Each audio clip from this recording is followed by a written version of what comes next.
once we have the tutu brief cut, you can see that the lines marking where the tutu layers go have been marked across the brief. The first step, while the panty is still out flat, is to create the leg casing, because there's going to be elastic that comes around this leg to secure it, and we need a casing for the elastic to be secured into. So what we're doing is we're using a 2-inch width of the tulle that matches the tutu, and I have it folded into a double layer here. We're simply going to fold it around the edge of the leg and zigzag it on. Then the casing, the elastic, can be fed right through that casing and secured. So I'm going to check the length here. I think I may be able to use this one cut to get around the leg. Yes. So I'm simply going to lay it on here. I'm going to give a few pins to hold it into place, being sure that I have the edges even front to back. That way when I run the zigzag stitch over it, it will be sure to catch both layers. Now we want it up close against the panty edge, which is going to be a little funny coming around the curve here.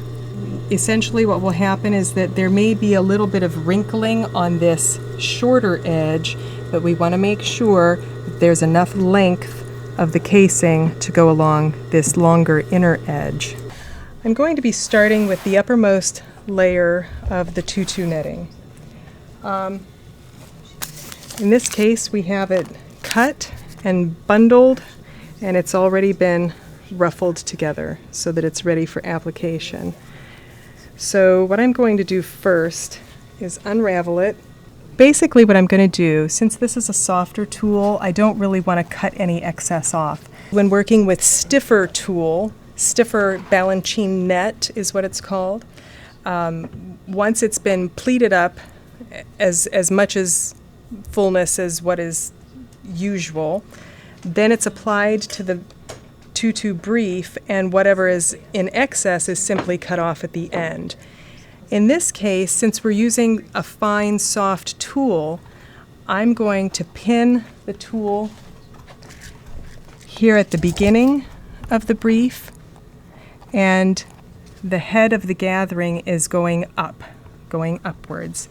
After this layer, all of the heads of the gathering will be going downwards. Again, because I'm using a soft tulle instead of a stiff net.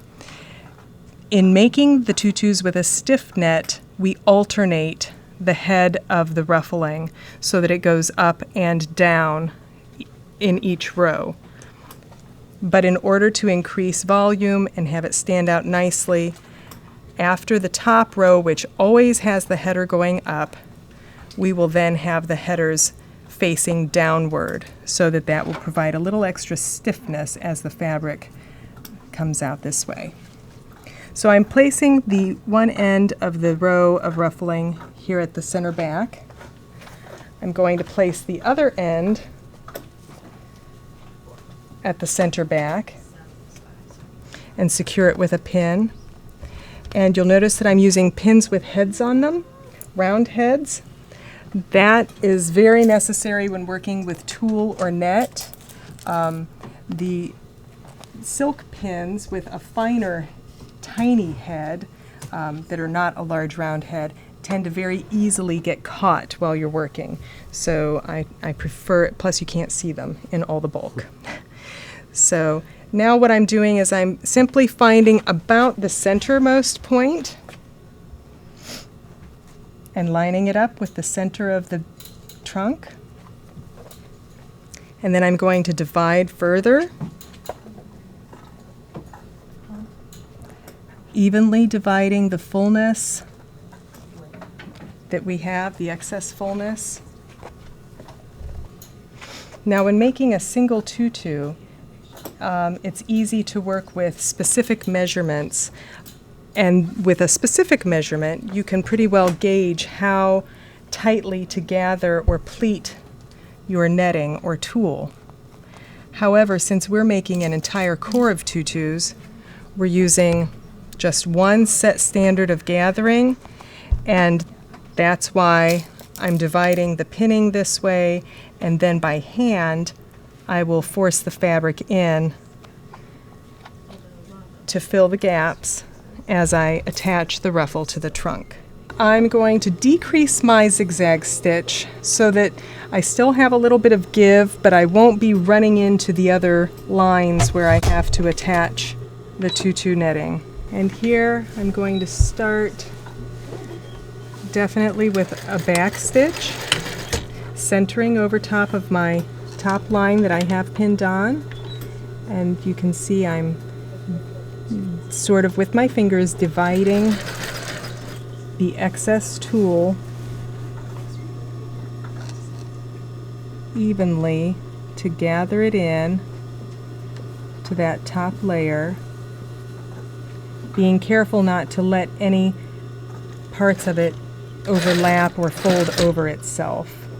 And again, we're centering the stitching right onto that uppermost line, lining up the gathering stitch in the tulle, and then zigzagging over the centered top portion of that. Every so often I like to take a tug out here to make sure that I don't have layers that have sneaked up and folded up underneath.